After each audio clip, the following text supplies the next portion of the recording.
this is an allegation.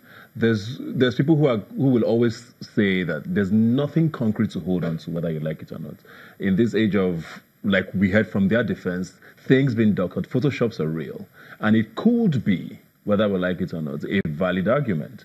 So why are people talking about resigning over something that we are not particularly sure of? Or does resigning come up just so that he gives way for a proper investigation? Well, within the ambit of law, it is believed that until there is concrete evidence, an offender is alleged to be free. So until there is enough, but in this case, you understand, I'm talking about photoshopping and doctoring the video. You can Photoshop photographs. By my line of profession, I have learned about graphic design and photoshopping. So I can pick Ebuka's face and superimpose it on. It is possible. You understand? It is possible. But in the case of video, it is not 30 seconds. It is not 10 seconds. It is not 20 seconds.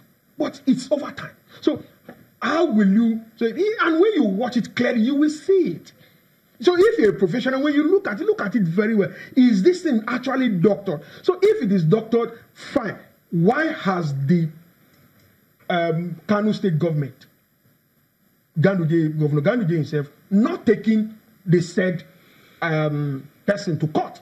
Well, we'll have to leave that conversation there. Like we said, it's still sort of a new development, and I know that we did hear that the Kano State Assembly has actually opened up investigation and possible impeachment discussions. So we'll see what the next week brings. But it's definitely very interesting. I mean, I hear there are 15 parts to the video.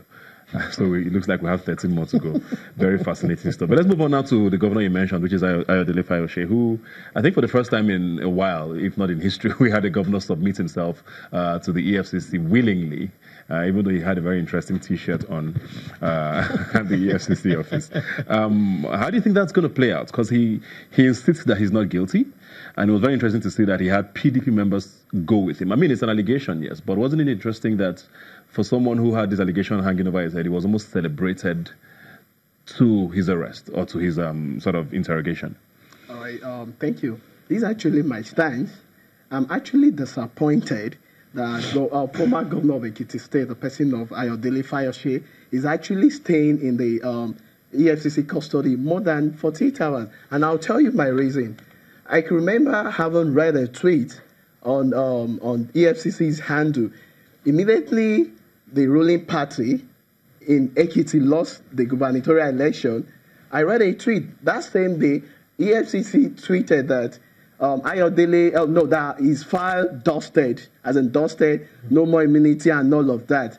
So, well, obviously, I don't support corruption. I'm not a party to corruption. So I was like, oh, we shall see. Let's see how this play out. So from then, in fact, from what they said, that his file being dusted. So that means there had been underground investigation, even prior to the loss of that election, and all of that. So I was so disappointed. Immediately, Fayose, former governor of Ekiti State, Ayodele Fayose, submitted himself. What I expected EFCC would have achieved with that was that they would have, filed litigation against him, like the following day. Considering the fact that you even tweeted to that effect that his file has been dusted. It's been a while since the file was dusted till the time he handed over. Let alone the fact that you've actually done some underground investigation. So why has this man stayed over 48, 72 hours for the same person that you said his file has been dusted? So like he said earlier, that if the president of Nigeria, that's the person of President Muhammadu Buhari, wants to actually convince the entire populace, the citizenry, that the fight against corruption is not one-sided, why are all these things happening? Do you get? So for the fact that EFCC have investigated this man, they ought to have, filed a litigation. And I read even before coming here that someone who has been on the other camp, that's a major political party that now is on the ruling party side, that he just had his passport released to him and all of that. Does that mean it's a matter of once you're ready to shift camp, you become a saint? Please, very quickly before we wrap up. Yes. The thing is, I remember back then when I was in the university, a colleague of a fellow comrade then, who was the then president, wrote an article, said, going a saint, come out a sinner. Wow. Now, in this case, going a sinner, come out a saint. In the case of what is on ground. Now, if, former Governor Ayodele Fayose is a dramatic person. Yes. So, on that day, he wrote a note and he picked his bag. Like you said, boldly inscribed on the t-shirt, EFCC, I am here. So, do what you want to do. Because before that period, it was being speculated that he's going to abscond, he's going to run away. But, like, I read people saying that Fayose has proven to be a bravery, a man of honor, a man of brave heart. So he submitted himself, okay, I am here, do what you want to do with me. And then, don't forget the fact that he has his bag. And inside that bag, he packs his stuff. So if you're going to keep me for a long time, I am ready to stay here. Now. But that doesn't mean he's not guilty, though.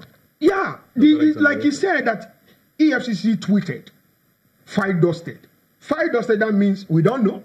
Maybe they are bringing out the file to continue investigation, or that they have concluded investigation just to take him and then begin prosecution. But according to the law, that an offender, I am not a lawyer, an offender should not be detained for more than 48 hours. And in that regard, he is entitled to a lawyer. But in this case, like when he was going there, the governor of Rivers State, who happens to be a lawyer, went with him, Governor Nyoson Wike. So I believe they must have looked at the options on ground and all those things. And then before they said, okay, you just go and all of that. Well, let's look at how it plays out at the end of the day. So EFCC, maybe by the time they finish, they conclude the investigation and then they take him to court. I leave it open to them. Well, it's Nigeria, and like I say, a week in Nigeria is a lifetime everywhere else. There's so much that happens, and those are two major stories that we'll be looking at in the weeks that come. Thanks a lot for being here today. And we here at Rubbin Minds and Channels, of course, want to extend our condolence to the Red Cross and, of course, the family of Hawa Liman, who was executed by Boko Haram last week. Very unfortunate incident that was, and we wish her family great fortitude in this time. We'll be right back.